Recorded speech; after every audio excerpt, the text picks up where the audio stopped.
Hai Bun, kali ini aku mau membuat selai nanas untuk isian nastar. Dan aku akan membagikan tips cara aku membuat selai nanas yang awet berbulan-bulan dan bikinnya mudah, aman banget dan gak meletup-letup sama sekali. Yuk langsung aja kita buat sama-sama. Untuk membuat selai nanas, di sini aku menggunakan 4-5 buah nanas ya. Maaf ya guys, kalau yang kerekot cuma 3 buah aja, tapi ini juga tergantung besar kecilnya ukuran yang kita gunakan ya. Untuk nanasnya bebas, kalian mau pakai nanas jenis apa aja sesuai selera. Yang penting pilih nanasnya yang udah tua dan udah mateng ya.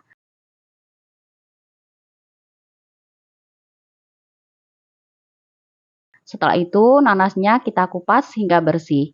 Selanjutnya nanasnya ini kita cuci untuk membuang sisa kotoran atau getahnya ya. Untuk mencucinya di sini aku tambahin garam ya guys supaya getahnya benar-benar bersih dan biar nggak bikin gatal di mulut. Lanjut, nanasnya ini kita tiriskan.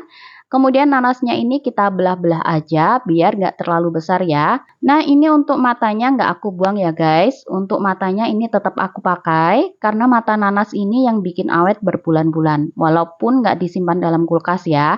Tapi kembali lagi sama kita masing-masing ya guys. Lebih suka dibuang atau mau tetap dipakai sesuai selera aja. Lanjut. Buah nanasnya ini kita parut. Karena ini aku mau bikin selai nanas yang masih ada tekstur serat nanasnya, jadi aku mau parut dengan parutan keju, atau kalian juga bisa menggunakan parutan kelapa ya.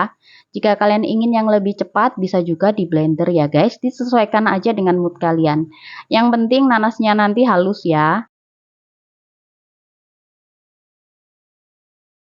Nah, ini nanasnya udah selesai kita parut. Selanjutnya nanasnya ini akan kita peras.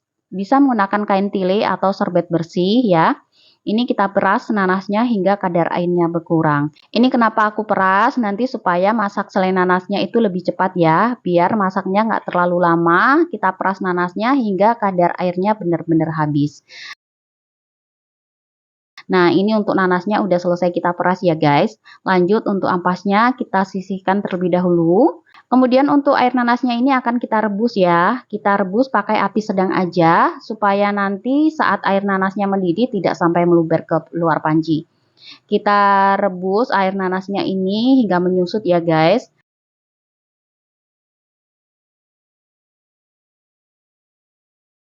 Setelah air nanasnya udah menyusut dan mulai agak mengental, kurang lebih kayak gini. Kemudian kita masukkan ampas nanasnya. Setelah itu kita tambahkan 250 gram sampai 300 gram gula pasir. Lalu ini aku tambahkan 1 ruas kayu manis. Ini biar aroma selai nanasnya lebih harum ya. Kemudian ini selainya kita aduk sampai tercampur merata. Kita masak selai nanasnya pakai api sedang cenderung kecil ya guys, supaya selainya tidak mudah gosong. Untuk memasak selainya ini juga harus selalu diaduk ya, biar matangnya merata. Sebenarnya dalam membuat selai nanas ini nggak ada takaran khusus ya guys untuk jumlah nanas dan juga takaran gulanya. Karena untuk takaran gula juga menyesuaikan dari jumlah nanas dan kondisi asam manis nanas yang kita pakai sendiri. Dalam pembuatan selai nanas kita harus tahu waktu di mana harus berhenti memasak ya.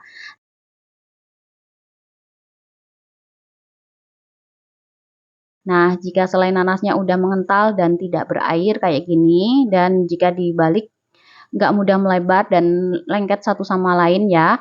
Ini tandanya selai nanas udah matang. Selanjutnya selai nanas kita angkat dan kita pindahkan ke dalam piring atau loyang supaya selainya cepat dingin.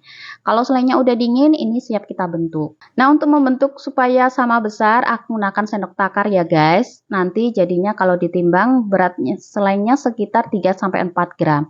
Nah, hasilnya seperti ini.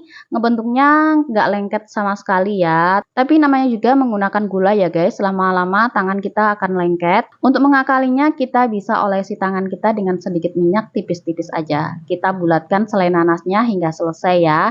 Nah ini dia selai nanasnya yang udah selesai aku bulat-bulatin. Jadinya sama rata besarnya ya. Dan hasilnya cantik banget. Untuk ukuran segini itu udah pas banget ya guys. Jika digunakan untuk nastar dengan berat adonan sekitar 6-7 gram. Nah, mudah banget kan cara buatnya? Semoga resepnya bermanfaat. Jangan lupa cobain di rumah.